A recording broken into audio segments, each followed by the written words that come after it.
Guess what, Rosalie? My family's coming over and you're in charge of hosting them at this fancy restaurant. Can you handle that? Oh, and by the way, do you know how to manage money? You didn't save anything, did you? Rosalie was puzzled. What do you mean? What's mine is yours. So, this restaurant you own. It's mine too. Everything's free. That sounded crazy to Rosalie. Her husband Kyle seemed clueless, thinking he could just invite the family over and not pay. Something wasn't right. Plus, he didn't seem to get it. He was about to land himself in trouble. Kyle, we can't give everything away for free. But don't worry about the money. I know you don't have savings, and I knew you were inviting the family today. So, I already arranged for someone else to pay in advance. Stop lying. I never mentioned inviting the family, and none of them said anything about being billed. My husband insisted, gesturing toward our relatives. His parents, his brother, his wife, and a few others were chatting with a waitress nearby. He smirked and made fun of them while I struggled not to burst out laughing, my lips twitching. I've been getting ready for this day. I'll do my best to entertain them just like you want, I replied, smiling to myself as I listened to him. Our in-laws approached. Hi, Rosalie. We're here to visit today. What a lovely place this is. Everyone seems to be having a great time, they said warmly, their demeanor a sharp contrast to my husband's. Mom, Dad, thanks for coming. Rosalie's happy you're here. Today's on me, my husband said casually, even though he planned to eat for free. He lied effortlessly, not just to his parents but probably to his brother and other relatives too. He's lied before, but he's so confident he won't get caught because everyone sees him as the perfect son. Rosalie's really been excelling. She took over the restaurant from her late parents and has been running it impressively. It wasn't easy at first, but she turned things around. She's my pride and joy, he boasted to his parents, deliberately praising me, his pride and joy, to deceive them. But in reality, he barely sees me as more than a maid. As he spoke, my in-laws turned to me, nodding in approval.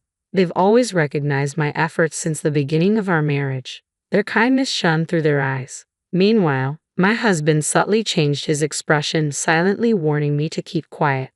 Rosalie's been working hard, and Kyle's doing well too. Everything's going smoothly at Brown Trading, right? Your salary's been increasing, hasn't it? They asked.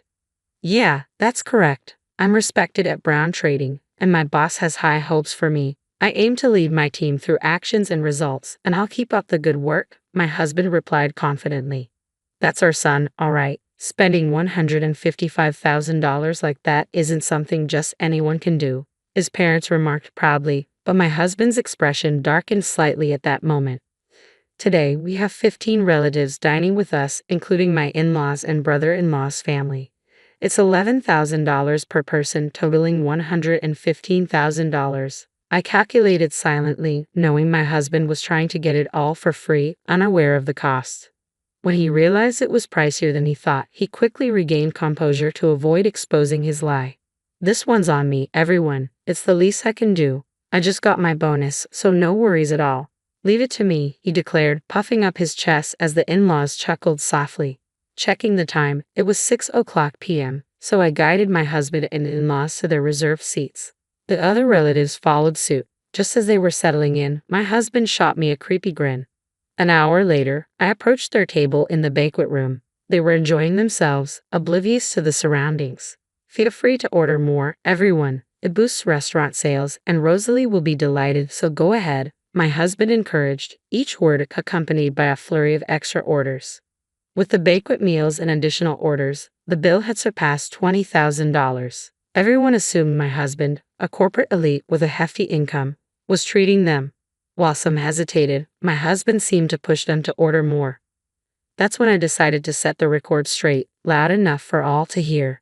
Since it's Kyle's treat, I had $60,000 transferred yesterday, so everyone, please enjoy yourselves without holding back, I announced, causing a buzz of surprise among the relatives. $60,000.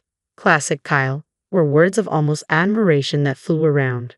While the relatives reacted like this, my husband wore a bewildered look, clueless about what was going on. I didn't miss his expression and added a line to start my counterattack. Well, the $60,000 isn't for the food. It's for alimony, actually, I stated, causing puzzled looks among the buzzing relatives. Alimony, Kyle? What's this about alimony? One of them asked. No, I don't know about any alimony. Sometimes Rosalie jokes around, so please don't mind her. Come on, Rosalie, don't upset everyone with jokes like that. My husband tried to brush it off, but he was clearly the most troubled. His face was smiling, but his eyes told a different story. The way he looked at me was terrifying. But it wasn't done. Kyle, you're the one making uncomfortable jokes here. I think it's time the family knew that, right? I said firmly, handing him a piece of paper and a bank book. As he examined them closely, his face turned pale. The alimony is for cheating. Kyle has been unfaithful. He's not the person you all think he is. He can lie and deceive people without a second thought, I revealed. The atmosphere in the banquet room shifted abruptly. The once lively chatter ceased, replaced by an eerie silence. The document I handed to my husband was the original alimony claim, and the bank book showed a record of a $60,000 transfer. Everyone's attention was fixed on my husband and me, and silence lingered for a few seconds. But it was my husband who broke it. How funny, Rosalie. That's quite something. It looks just like a real statement in a bank book. But really, this is going too far. There's no way I would cheat. It seemed like he had shifted back to his usual confident demeanor, but that confidence quickly faded, and I couldn't help but smile. What are you talking about, Kyle? You're the one who's gone too far. Not only cheating but also trying to bully me into eating for free, lying to all the relatives that it's your treat. That's too much of a joke. Correct yourself quickly, everyone. Don't take Rosalie's words to heart. Without needing to say anything, the relatives seemed unable to believe it outright, and no one spoke up. I didn't react to my husband's words either, just watching his actions closely. Gradually, he started to panic. That's when he tried to get his parents on his side. Dad, Mom, tell her to stop these senseless jokes at a time like this. Ah yes, everyone calm down and listen to me, his dad began. Rosalie isn't making any senseless jokes. She's just stating the facts. It's undeniable that Kyle has been unfaithful, and she's not threatening Rosie. He's trying to get today's meal for free too. What are you two even saying? Are you taking what Rosie said seriously? That's not funny at all, my husband protested, but his parents seemed convinced. The only thing that's not funny is this situation. We've come here knowing everything to confront you, I declared. Yes, I had already confessed everything to my in-laws, revealing how my husband uses his outward kindness to play the dutiful son while behind the scenes, he's up to no good. Even as we waited for our reservation time, he tried to deceive his parents, but they saw through his lies. Enough. I would never deceive everyone. You're ruining the good mood we had, Rosalie. What are you going to do about this? My disclosure and having the in-laws on my side were completely unexpected for him. He visibly started to lose his composure, standing up and glaring at me intensely, as if he might lunge at me any moment. Come on, brother, calm down. Let's sit down and talk this over calmly. Nicholas, you believe me, right? Interjected his brother, my brother-in-law Nicholas, cutting through my husband's angry shouts.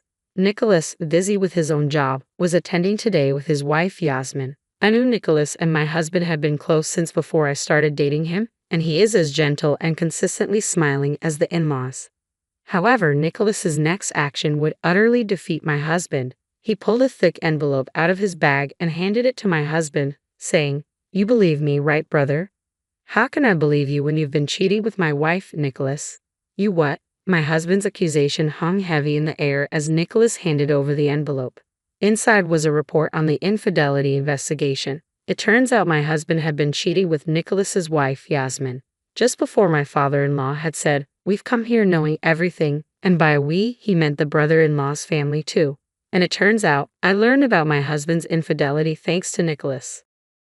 Hesitantly, my husband checked the contents of the envelope, turning pale as a ghost. Inside were numerous photos of him cheating with Yasmin, pictures of them dining at a fancy restaurant, looking into each other's eyes. There were photos of them being cozy in a car and others of them embracing and kissing in front of a hotel. There's no way he could just say they were just going out. It was indeed a decisive moment, a hellish scene. Is this a joke? Unbelievable, Kyle did this, were the whispers I heard. The relatives around us were in turmoil, and the banquet hall buzzed in a whole different way. For my husband, it couldn't have gotten any worse. He was completely flustered now. No, wait. This investigation report is fake. The photos must be doctored because I haven't cheated with Yasmin. We didn't cheat, right? He pleaded, trying to enlist Yasmin's support in his last-ditch effort. Immediately after Yasmin, now the center of attention, bowed deeply to the floor in full prostration. Everyone, I am terribly sorry. I have had an affair with Kyle. Yasmin's confession stunned the room. My husband in particular was visibly shaken. He hadn't anticipated Yasmin fully admitting to the affair. He had been insisting the alimony bill and the bank book were fake, only thinking of himself and taking me for granted. He couldn't have imagined this. Yasmin's earnest apology captivated not only my husband but also the rest of the banquet hall. But it wasn't just my husband who was affected. All the relatives were stunned by Yasmin's admission. As her forehead remained on the floor, she slowly began to speak. It really was just a fling. Nicholas is a wonderful husband, but, well, it lacked excitement, you might say. Just doing housework and waiting at home for Nicholas to return, I started to feel like my life would forever be the same. And suddenly, I got bored. When I approached Kyle, he was happy to go along. Everyone listened in silence to Yasmin's voice, mixed with regret and reflection. As she raised her head and revealed more truths, I tried to end it immediately, knowing it was wrong. But Kyle got serious about it. He threatened to expose everything if I tried to break it off. I know it sounds like an excuse now, but I am truly sorry. Yasmin's confession left the relatives staring in disbelief at such a lack of morals.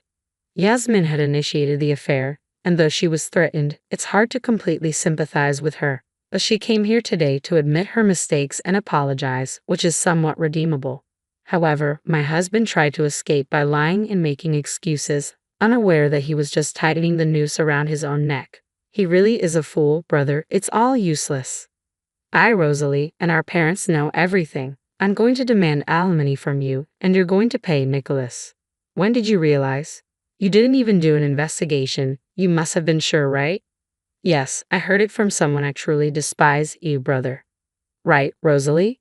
That's right. It wasn't just Yasmin. He had his hands on other women too. What, Rosalie? How much do you know? Just give me a break already. Too bad, Kyle. I know everything, and if anyone should be asking for mercy, it's us. I never thought you'd even make a move on an employee at a restaurant. I continued, then called a woman into the banquet hall. This woman was the waitress who had been talking with the in-laws, Nicholas, Yasmin, and several other relatives while they waited for their reservation time. Turns out, while having an affair with Yasmin, my husband had also been making advances towards this waitress. She had also attended the same school with me back in our student days. Before even consulting Rosalie, who was the restaurant owner, she came to me. Kyle had threatened to destroy your family if you spilled the beans to Rosalie. You're really horrible. I've said it before, but we know everything, brother. All you can do now is admit your guilt and apologize, just like Yasmin did. Kyle, let me ask you something. Why would you deceive Rosalie to carry on with your affairs? From what we can see, Rosalie has been nothing but supportive. She's been managing the restaurant that she inherited from her parents and taking care of home as well. What did she ever do to you? Under the cold stares, my husband flinched at his father-in-law's question. I thought there was no valid excuse for infidelity, but if I had been unconsciously pushing him into a corner, I wanted to reflect on myself too. Awaiting his response, what he said next was shocking. I married Rosalie because I felt sorry for her. Before our marriage, she was struggling to turn the restaurant around with both parents gone. I was the only one she could rely on. I couldn't live without that feeling of superiority. And then what? Rosalie managed to turn it around. The restaurant became popular, and suddenly I found it boring. That's why I thought of dumping her, my husband said, smirking as if he had nothing to lose. Despite already knowing his true nature, a deep disgust welled up from within. It seemed he viewed everyone but himself as mere tools. The cold stares from the relatives quickly turned to pity. A feeling of superiority felt good, got bored, and decided to dump her. Kyle, do you realize what you're saying? You're successful in your big company because Rosalie supported you. Don't you have any gratitude? No, you're wrong. I succeeded because of my own skills. Besides, isn't it normal for a wife to support her husband? Does a mother serve a father expecting gratitude? No, right? Rosalie served me because she loved me. It's presumptuous to expect gratitude for that, my husband argued. Enough, Kyle. I find you repulsive. We are cutting ties with you, but we will watch you until you take responsibility. Be prepared. Fine, cut ties or whatever. I have a stable job. I can live on my own. In fact, it's a relief, right, Rosalie? You can enjoy life more without me around. I'll pay whatever alimony or anything else, so don't worry." My husband laughed, seemingly without a care. Looking at him, I thought again, he doesn't understand anything, knows nothing at all. Really? You can pay alimony? Aren't you about to be sued by your company, Kyle? A lawsuit for damages isn't cheap, you know, I retorted. What? The company's suing me? That's ridiculous. You were bragging today, weren't you, that you're respected at Brown Trading, that your boss has high expectations, that you lead your subordinates with actions and results. But it was all lies. In reality, you've been threatening your subordinates and embezzling company money. What? I would never do something like that. I rose through the ranks on my own merit. Don't talk nonsense when you know nothing, my husband protested. What you don't know, Kyle, is that all the subordinates you threatened have come forward. The company has been aware of the issue for a while. But you don't have to believe me, I'm just stating facts. It'll be interesting to see how far you fall. I explained to him in a calm tone, trying to make him understand. And the color drained from his face. If he really had no idea, he could have laughed it off. But the truth is, he was misbehaving at work too, so denying it was impossible.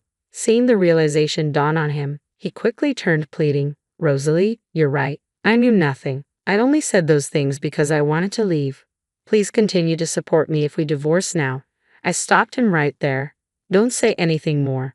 The relatives are about to tear you apart, Kyle. It's too late for anything now, and it doesn't matter whether you knew or didn't know. No one will help you, and you'll get your wish to live alone.